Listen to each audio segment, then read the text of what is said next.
Good day, sir, madam. I am Maria Delia Cosio. I am 34 years old.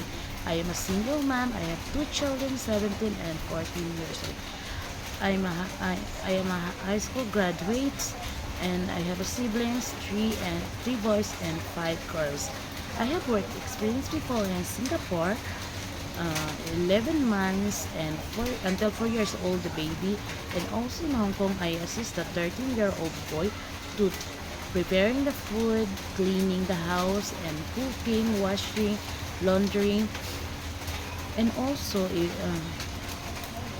if you hire me, sir, madam, I will promise I will do my work as a domestic helper, and I do love your children as my own.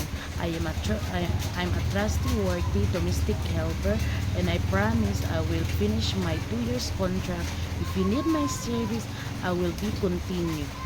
Thank you and God bless.